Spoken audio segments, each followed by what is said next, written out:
আকাশে তখন ঘন কালো মেঘের অন্ধকার, ঝিরঝির করে বৃষ্টি হচ্ছে। এর মধ্যে দিয়ে দুজন বাইকের পিঠে চড়ে মহেশপুর গ্রামের মেঠো পথ ধরে এগিয়ে চলল। এ কি গো, আকাশের অবস্থা তো ভালো মনে হচ্ছে না। শহরে পৌঁছাতে তো এখনো অনেকটা যেতে হবে। পৌঁছাতে পারবো তো? এই শর্টকাট পথ দিয়ে আগেও দু একবার গেছি, তাড়াতাড়ি পৌঁছে যাব। তাছাড়া আজকে বেরোতেও অনেকটা দেরি হয়ে গেছিল, না হলে এত সময়ে পৌঁছে যেতাম। এই পথ দিয়ে একটাও মানুষকে যেতে দেখছি না তো। শর্টকাট পথ দিয়ে কি কেউ যায় না? না না, বৃষ্টির সময় বলে লোকজন কম মনে হয়। এইসব কথা বলতে বলতেই দুজনে এগিয়ে চলল। হঠাৎ বাইকটার গতি কমতে কমতে একেবারে থেমে গেল। এ কি, থেমে গেলে কেন? থেমে কি আর ইচ্ছা করে গেলাম? বাইকটাই তো হঠাৎ বন্ধ হয়ে গেল। দাঁড়াও, দেখি কি হলো। বাইক থেকে নামার পর সৌভিক অনেকভাবে বাইকটাকে চালু করার চেষ্টা করলো, কিন্তু কিছুতেই আর স্টার্ট নিল না। এই বাইক আজকে আর এগোবে বলে তো মনে হচ্ছে না। এ তো মহা মুশকিলে পড়া গেল। এখন কি হবে গো? এমন সময় বেশ জোরেই বৃষ্টি শুরু হলো।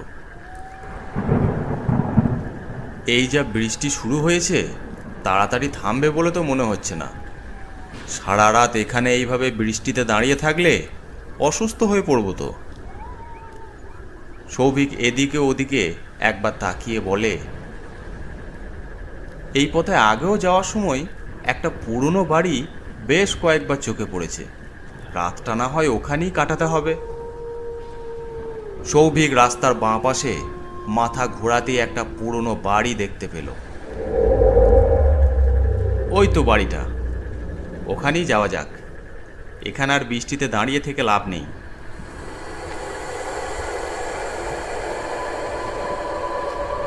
সৌভিককে অনুসরণ করে উর্মিও কিছুটা হেঁটেই বাড়িটার কাছে উপস্থিত হলো। অন্ধকারের ভিতর দুতলা বাড়িটা যেন নিজের হাড় জিরজিরে চেহারা নিয়ে অতি কষ্টে দাঁড়িয়ে আছে। এই বাড়িতে কেউ থাকে বলে তো মনে হচ্ছে না। আমাদের যাওয়া কি ঠিক হবে? আরে কেউ থাকুক আর না থাকুক, রাতটা কোনো মতে কাটাতে পারলেই হলো। দু একবার দরজাতে ধাক্কা দিতেই শব্দ করে দরজাটা খুলে গেল। ঘরের ভিতরে ঢুকে দেখে ঘরের পুরনো ধুলো পড়া সরঞ্জাম এদিকে ওদিকে ছড়িয়ে আছে। বাড়িতে দীর্ঘদিন ধরে যে কারো আসা যাওয়া নেই তা বোঝাই যাচ্ছে। চলো, ঘরের ওই কোণটাতে গিয়ে বসি। যা জোরে বৃষ্টি নেমেছে, তার মধ্যে বাইকটাও বিগড়েছে। কোনো মতে রাতটা কাটিয়ে দিতে পারলে হয়। এমন ফাঁকা জায়গাতে বাড়িটা কার হতে পারে? এমনকি ঘরের বেশ কিছু সরঞ্জাম অবধি পড়ে আছে, কেউ নিতে অবধি আসেনি। ব্যাপারটা কেমন অদ্ভুত, তাই না? হয়তো কোনো পুলিশের বাড়ি ছিল, তাই কেউ আসে না। এরপর সৌভিক পকেট থেকে মোবাইল বের করে টর্চ জ্বালিয়ে পুরো ঘরটাতে একবার ঘুরিয়ে দেখল। তারপর পাশের ঘরটাতেও ঢুকলো।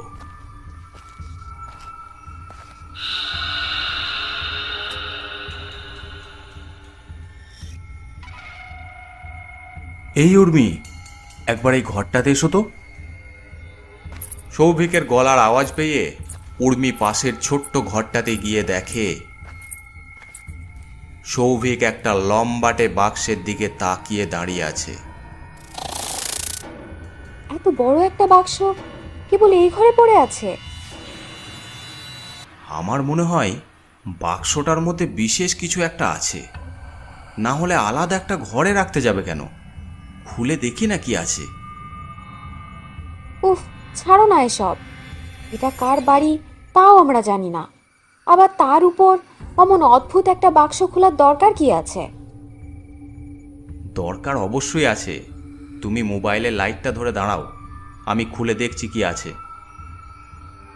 সৌভিক বাক্সটির ডালা ধরে জোরে টানাটানি করতে গিয়ে হাতটা কেটে যায়। আহ! ডালাটা খুলে সৌভিক যা আশা করেছিল তা একেবারেই ছিল না। ছিল একটা মানুষ, চোখ বুজে শুয়ে আছে, যেন ঘুমিয়ে আছে, পরনে কালো পোশাক।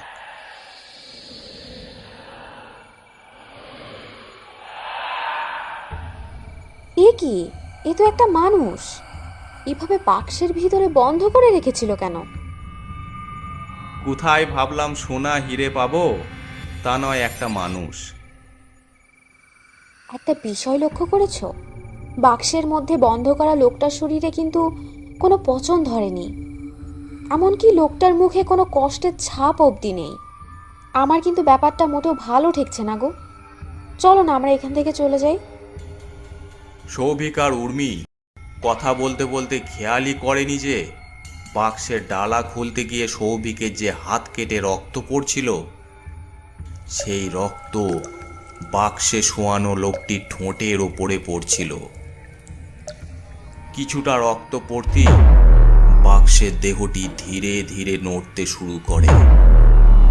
লম্বা লাল জিভ বের করে রক্তটা চাটতে শুরু করে, যেন অনেক দিন এই রক্তের অপেক্ষাতেই ছিল। হঠাৎ চোখ দুটো খুলে যায়। সৌভিক, ওই দেখো, এ তো জীবন্ত লাশ। চোখ খুলছে।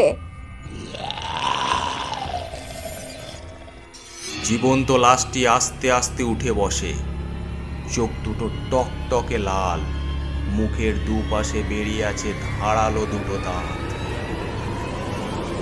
হে কি? তার মানে এটা মরা নয়? চলো তাড়াতাড়ি পালিয়ে যাই। এটা নিশ্চয়ই কোনো সাধারণ মানুষ নয়। সৌভিক আর উর্মি ঘর থেকে বেরোনোর জন্য দরজার দিকে এগিয়ে যায়, কিন্তু বৃথা চেষ্টা। দরজা নিজে থেকেই বন্ধ হয়ে যায়।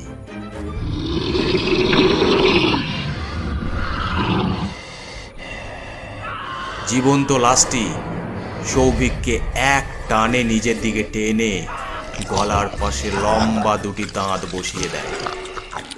আহ! ছেড়ে দাও, ছেড়ে দাও আমাদের! উর্মি, তুমি পালাও, পালাও উর্মি! সৌভিক, ছেড়ে দাও আমাদের। উর্মি তখনও দরজায় ধাক্কা দিয়ে চলেছে, কিন্তু কোনোভাবেই দরজা আর খুলছে না। কয়েক মুহূর্তের মধ্যেই সৌভিকের রক্তহীন সাদা দেহ মাটিতে লুটিয়ে পড়ে। সৌভিকের অমন অবস্থা দেখে উর্মি রাগে দুঃখে ভেঙে পড়ে। বুঝতে পারে ও আজকে আর বাঁচবে না। ওরা ভুলবশত জাগিয়ে তুলেছে জীবন্ত লাশকে। পা আরো সোজা করে বললে ড্রাকুলাকে। জীবন্ত লাশটি উর্মির ঘাড় ধরে মটকে দেয়।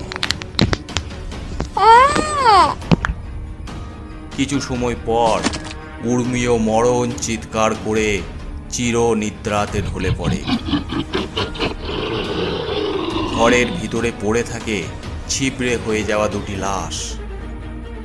জীবন্ত লাশটি দুটি তাজা শরীরের রক্ত পান করে বাড়ির বাইরে বেরিয়ে অন্ধকারে মিলিয়ে যায়। কদিন ধরে মহেশপুরে চুরিটা কিন্তু আবার বেড়েছে। একদম ঠিক বলেছ। 3 দিন আগেই আমার দুটো ছাগল হঠাৎ করে উধাও হয়ে গেল। কত খোঁজাখুঁজি করলাম, কিছুতেই খুঁজে পেলাম না। কেবল বাড়ির পিছনে চাপ চাপ রক্ত দেখেছিলাম। এমন বৃষ্টির দিনে আগে তো কখনো এমন চুরি হতো না। এক রাতে গ্রামে এত পোষা হাঁস, মুরগি, ছাগল কমে যাচ্ছে কি করে কে জানে। এই জন্যই তো আজ রাত থেকে পাহারার বন্দোবস্ত শুরু করা হচ্ছে। যে যার বাড়িতে রাত জেগে পাহারা দিতে হবে, তাহলেই চোর হাতে নাতে ধরা পড়বে। কালকে মাঝরাতে আমি যখন প্রকৃতির ডাকে সাড়া দিতে বাইরে গেছিলাম তখন দেখি আমার বাড়ির পাশে আমবাগানে কে যেন দাঁড়িয়ে কচকচ করে কিছু খাচ্ছে, যেন মাংস ছিঁড়ে খাচ্ছে। মনে হলো যেন একটা বড় কালো ছায়া দাঁড়িয়ে আছে। আমি কে কে বলাতে একটা বড় বাদুড় ফড়ফড় করে ডানা মেলে আকাশে উড়ে গেল। আজকে সকালে আমবাগানে গিয়ে দেখি একটা রক্তহীন মুরগি মরে পড়ে আছে।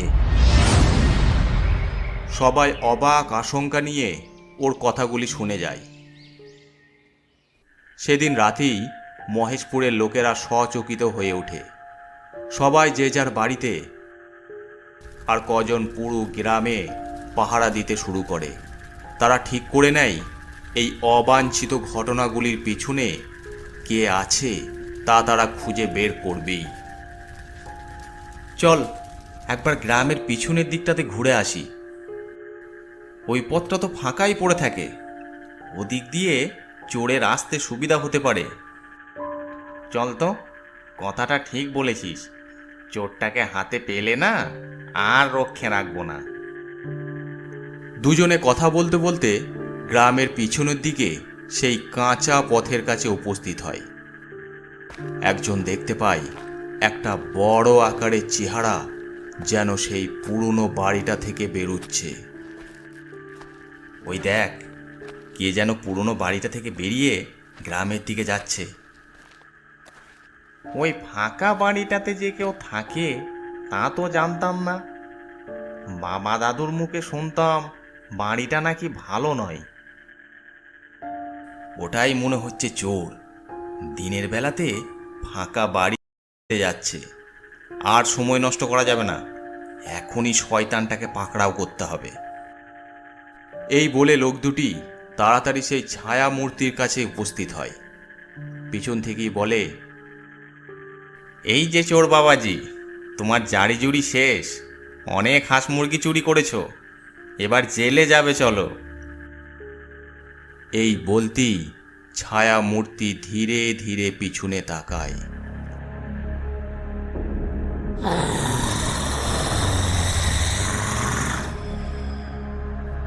এ কি? কে কে তুমি? কে আমি?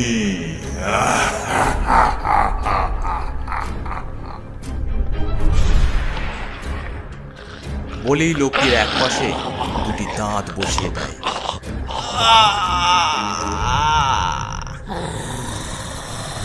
লোকটি কাটা মুরগির মতো ছটফট করতে থাকে। ওরে বাবা রে, এ কি দেখছি! বাঁচাও বাঁচাও বাঁচাও বাঁচাও বাঁচাও! অন্য লোকটি এমন ভয়ঙ্কর দৃশ্য দেখে চিৎকার করে পিছনে গ্রামের দিকে ছুটে যায়। কিছু সময় পর লোকটি গ্রামে পৌঁছে নিজের চোখে দেখা ভয়ঙ্কর দৃশ্য সব খুলে বলে। গ্রামের লোকেরা, বিশেষ করে বয়স্ক মানুষেরা আতঙ্কিত হয়ে ওঠে। বেশ কয়েকজন সেই পুরনো বাড়িটার উদ্দেশ্যে রওনা দেয়। গিয়ে দেখে পুরো সাদা হয়ে যাওয়া মৃতদেহটি মাটিতে পড়ে আছে। শরীরে এক বিন্দু রক্ত অবশিষ্ট নেই। সবার নজরে পড়ে বিশেষ করে মৃত লোকটির গলার একপাশে দুটি গর্ত। এই বাড়িটাতেই চোরেরা থাকে, তা বাড়িটা সবাই মিলে ভেঙে ফেললেই তো হয়। এখন আর এই বাড়ি ভেঙে কি হবে? আসল শয়তান তো জেগেই উঠেছে। কেউ নিশ্চয় ওকে রক্ত দিয়ে জাগিয়ে তুলেছে। খুব তাড়াতাড়ি কিছু না করলে এই গ্রামের কেউই বাঁচবে না। বয়স্ক মানুষটির এমন কথা শুনে গ্রামের অল্প বয়সী ছেলের দল জিজ্ঞেস করে, সে জেগে উঠেছে মানে? কে জেগে উঠেছে? কার কথা বলছেন আপনি? ওটা ওই গ্রামের এক অন্ধকার ইতিহাস। অল্প বয়সীরা সে বিষয়ে কিছুই জানে না।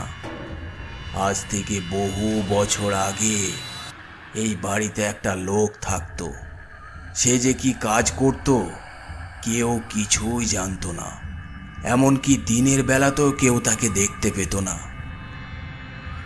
এক বছর আগে এই রকমই এক রাতে বিনোদ নামে একটা লোক শহর থেকে বাড়ি ফিরছিল। ট্রেনে গন্ডগোল থাকার জন্য সেদিন তার ফিরতে অনেক রাত হয়ে গেছিল। সে যখন হাঁটতে হাঁটতে এই বাড়ির সামনে দিয়ে যাচ্ছিল,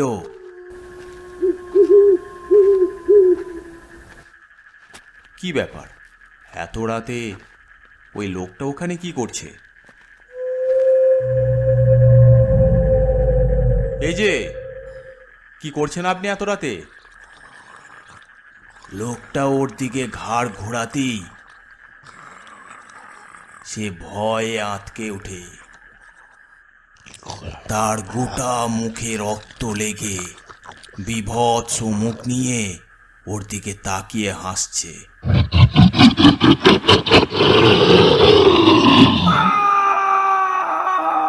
পরদিন বিনোদের ক্ষত বিক্ষত দেহ এই বাড়ির সামনে পড়ে থাকতে দেখা যায়। কেউ ওর মৃত্যুর কারণ কি সেটা বুঝতে পারছিল না। সবাই ভয়ে আতঙ্কিত হয়ে উঠেছিল। এমন সময় এক ভবঘুরে তান্ত্রিক এখানে হঠাৎ এসে উপস্থিত হলো। তোদের গ্রামে ভয়ঙ্কর বিপদ উপস্থিত হয়েছে। আজকে রাতেই তার আসল চেহারা দেখাবো। সেদিন রাতে এই পুরনো বাড়ির সামনে সেই তান্ত্রিক একটি ছাগল রেখে দিল। রাত যখন অনেক গভীর, তখন তান্ত্রিক আর আমরা গ্রামের কয়েকজন দূর থেকে দেখলাম এই পুরনো বাড়ি থেকে একটা লম্বা লোক বেরিয়ে আসছে।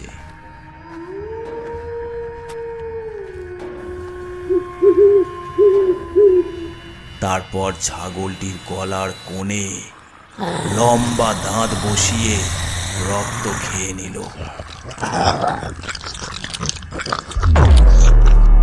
তারপর একটা বাদুড়ের রূপ নিয়ে অন্ধকারে মিলিয়ে গেল।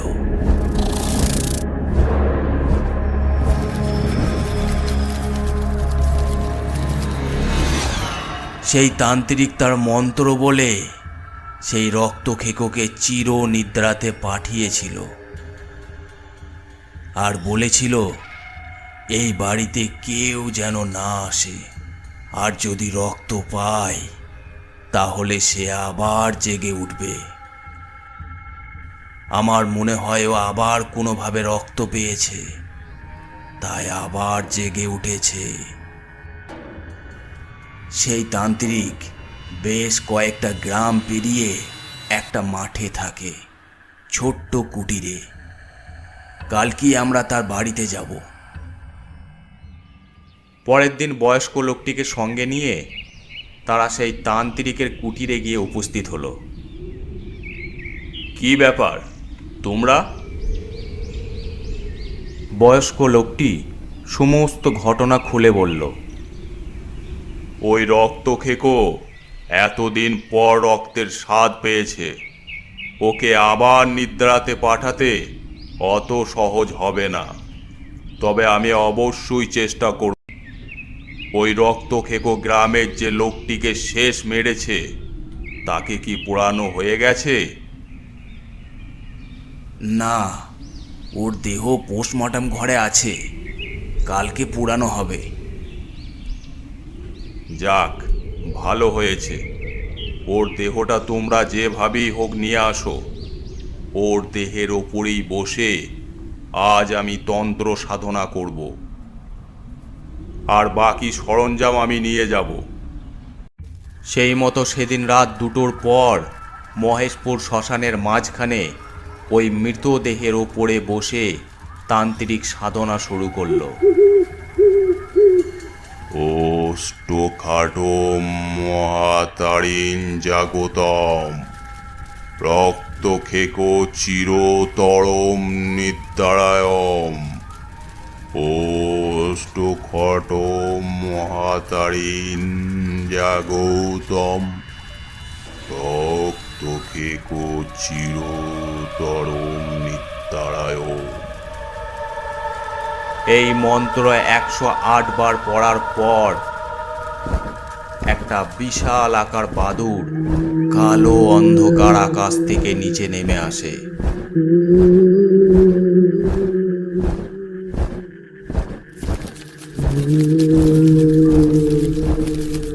তারপর ভয়ঙ্কর এক রূপ ধারণ করে।